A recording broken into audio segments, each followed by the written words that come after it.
बिहार में नई आरक्षण व्यवस्था लागू हो गई है। नई आरक्षण व्यवस्था के मुताबिक बिहार में आरक्षण की सीमा बढ़ाकर 75% कर दी गई है। नई आरक्षण व्यवस्था लागू होने के साथ ही 9वीं अनुसूची की चर्चा तेज होने लगी है। आरक्षण की इस व्यवस्था को 9वीं अनुसूची में शामिल करने के लिए नीतीश सरकार ने केंद्र सरकार को प्रस्ताव भेजा है। 9वीं अनुसूची में शामिल हो जाने के बाद इसे कोर्ट में भी चैलेंज नहीं किया जा सकेगा।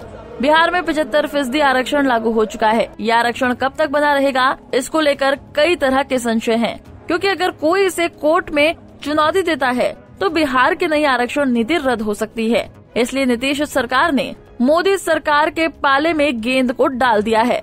अगर 9वीं अनुसूची में बिहार आरक्षण बिल शामिल हो जाता है तो फिर इसे कोई कोर्ट में चुनौती नहीं दे सकता। इससे पहले राजस्थान, मध्य प्रदेश, महाराष्ट्र जैसे कई राज्यों में आरक्षण की सीमा बढ़ाई गई, लेकिन मामला जब कोर्ट में गया तो वो निरस्त हो गया। सिर्फ तमिलनाडु में ही 59% आरक्षण है। इसे कोर्ट ने निरस्त नहीं किया है क्योंकि तमिलनाडु का आरक्षण 9वीं अनुसूची में शामिल है। किसी कानून को 9वीं अनुसूची में शामिल करना बेहद मुश्किल है।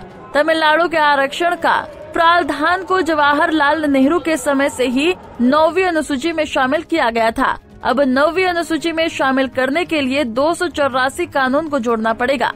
अगर बिहार को 9वीं अनुसूची में शामिल किया गया तो फिर कई राज्य इसके लिए आगे आ जाएंगे। यही वजह है कि बीजेपी नेता सुशील मोदी ने पहले ही संकेत दे दिया है कि आरक्षण के प्रावधान को 9वीं अनुसूची में शामिल नहीं किया जा सकता है। उन्होंने तो यहाँ तक कह दिया कि 9वीं अनुसूची में डाले जाने वाले कानून को भी अब कोर्ट में चुनौती दी जा सकती है। मेरे पास सुप्रीम कोर्ट के जजमेंट की कॉपी है और कल एस सिद्धार्थ ने गलत ब्रीफिंग किया मीडिया को कि 9 शेड्यूल में जिस कानून को डाला जाएगा उसको कोर्ट में चुनौती नहीं दी जा सकती। ये गलत है, भ्रामक है। और सुप्रीम कोर्ट का जजमेंट है मेरे पास, जो चाहेंगे तो बाद इसकी कॉपी ले लीजिए। सुप्रीम कोर्ट ने यह जजमेंट दिया है कि कोई भी कानून अगर 9 शेड्यूल में अगर डाला जाता है तो उसको भी कोर्ट में चुनौती दी जा सकती है। इस आधार पर संविधान की धारा 14, 19 और 21 का उल्लंघन हो रहा है। इस आधार पर उसको चुनौती दी जा सकती है। इसलिए पहली बात तो ये स्पष्ट कर दूं मीडिया के लोगों को कि 9 शेड्यूल जो है वो इनविंसिबल नहीं है। उसके अंदर भी अगर किसी कानून को डाला जाएगा तो उसको भी कोर्ट में चुनौती दी जा सकती है और कोर्ट उसकी न्यायिक समीक्षा करेगा, उसके जुडिशियल रिव्यू करेगा। पहली बात तो ये है। और जिस तमिलनाडु की चर्चा होती है कि तमिलनाडु में 69% आरक्षण ये मंडल कमीशन के पहले से वहाँ लागू था।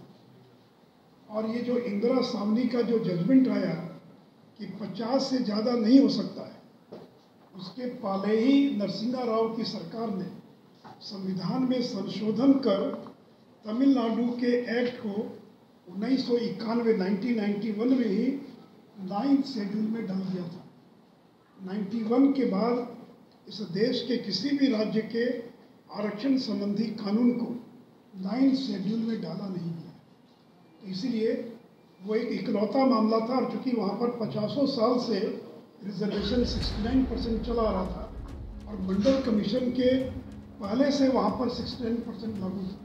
साफ है कि बिहार के 75% आरक्षण के प्रावधान वाले कानून को 9वीं अनुसूची में नहीं डाला जाएगा। ऐसे में कोई भी इस कानून को कोर्ट में चुनौती दे सकता है। Bureau report, Punjab Kesari TV.